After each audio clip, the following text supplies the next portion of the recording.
Hello' viewers, মই চিৰঞ্জীৱ। আজি আহিছোঁ আমি ভোলাবৰী গাঁৱৰ আমগুৰি আৰু তাত এটা সাপ ওলাইছে। সাপটো চকুৰি ফেটি সাপ, এই বেৰৰ মাজত সোমাই আছে। তাকে আমি চাই আছোঁ কেনেকৈ তাক ৰেস্কিউ কৰিব পৰা যায়। আহক আপোনালোকে ভিডিঅ'টো চাই থাকক। এতিয়া ৰাতি 10:30 বাজিছে আৰু ইয়াত কাৰেণ্টটো নথকাৰ বাবে আমাৰ হাততো পোহৰ বহুত কম আছিলে, কাৰণ আমি টৰ্চ লাইট আৰু মোবাইলৰ ফ্লাছ লাইটেদি আমি ব্যৱহাৰ কৰিব লগা হৈছে।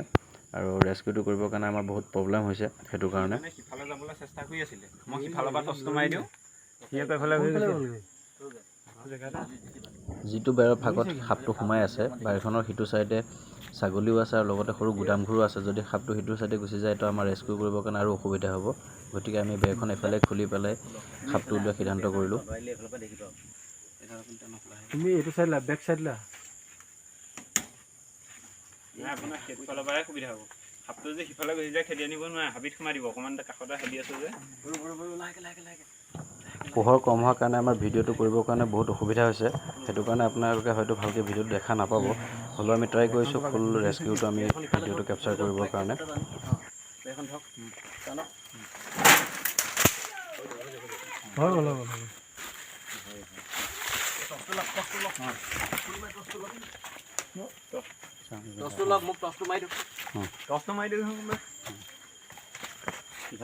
আমি মাৰি আছো ন টৰ্চ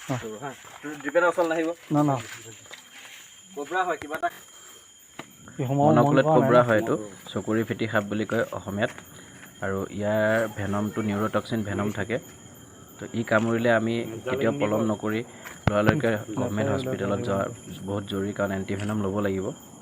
আৰু অতি বিষাক্ত সাপ, সেইটো কাৰণে বহুত কেয়াৰফুলি আমি ইয়াক পেকিং কৰিবলগীয়া হৈছে, বেগটোত ভৰাবলগীয়া হৈছে।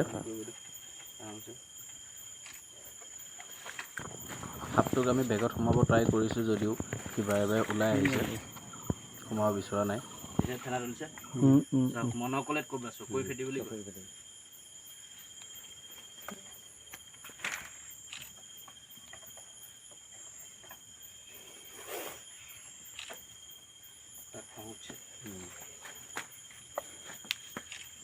আমাৰ টৰ্চটো দেখাই থাকিব দেই।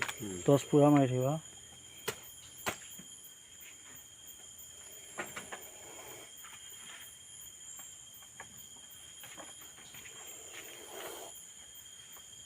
বেগটো এতিয়া সৰু হৈছে।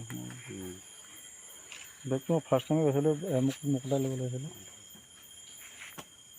এই হেৰি কৰা হওক নি, কিবা পাইপৰ নিচিনা মোৰ এটা বান্ধি দিয়া হওক নি? নালাগে নালাগে, আপোনাক ডিষ্টাৰ্ব নকৰিব, মোক কৰিব দিয়ক। ঠিক আছে। অকণমান হয় এনেকুৱা খঙাল যে। চকুৰি ফেটি সাপ যিহেতু বিষাক্ত, গতিকে ইয়াক বহুত কেয়াৰফুলি আমি পেকিং কৰিবলগীয়া হয়। তো সেইটো কাৰণে ইয়াত পলম হোৱাটো স্বাভাৱিক কথা ইয়াক পেকিং কৰোঁতে, কাৰণ ইয়াৰ মুভমেণ্টবিলাক চাই মেলি ইয়াক পেকিং কৰোৱা হয়। কাৰণ ইয়াক খং উঠিলে আমি জবৰদস্তি তাক ভৰাব নোৱাৰোঁ, কাৰণ তাক খংটো কমাৰ পিছতহে তাক আমি ভৰাব পাৰিম। গতিকে সেইটো কাৰণে আমি অপেক্ষা কৰিব লাগিব। এইবিলাকত জবৰদস্তি আমি কেতিয়াও কৰিব নোৱাৰোঁ। কাম এটা বহুত সাৱধানে কৰা হয়। আৰু আপোনালোকে এইবিলাক কেতিয়াও ট্ৰাই নকৰিব, কেতিয়াও ঘৰত ট্ৰাই নকৰিব, কাৰণ ইয়াৰ মুভমেণ্টবিলাক নাজানিলে আপোনালোকক কামুৰিব সি। আৰু আপোনালোকে দেখিছে চাগে সি ফেনা তুলি আছে, কাৰণ তাৰ খং উঠি আছে। সি খং কৰি থকা অৱস্থাত যেতিয়া মই ভৰাব ট্ৰাই কৰিছোঁ, সি বাহিৰে প্ৰতি বাহিৰলৈ ওলাই আহিছে। আৰু এগেইন মই তাক খংটো কমালৈকে ৰখি আছোঁ, তাক ট্ৰাই কৰিছোঁ যাতে সি খংটো কমিলে মই তাক ধুনীয়াকৈ ভৰাব পাৰোঁ। এতিয়া তাৰ খুব খং উঠি আছে, সি সোমাব বিচৰা নাই, কাৰণ মই ধৰি আছোঁ যিহেতু। আৰু তাক আমি জবৰদস্তি নকৰি লাহেকৈ তাক বেগটোৰ মুখত দি দিয়াৰ লগে লগে সি খুব ধুনীয়াকৈ সোমাই গ'ল, আৰু ৰেস্কিউটো আমাৰ সফল হ'ল। বেগটো চাই ল'বা। বেগটো ডাবল কৰি এতিয়া দিব পৰা যাব। বেগ আৰু এটা লৈ আহা, এতিয়া দিয়াটো ডাবল হ'ব ন?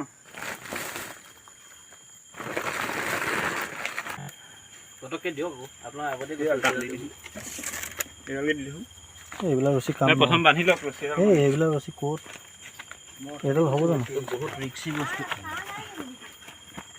আৰু আমি সাপটোত খুব সুন্দৰভাৱে ৰেস্কিউ কৰি ল'লোঁ। এতিয়া নি পেলাই আমি জংঘলত এৰি দিম।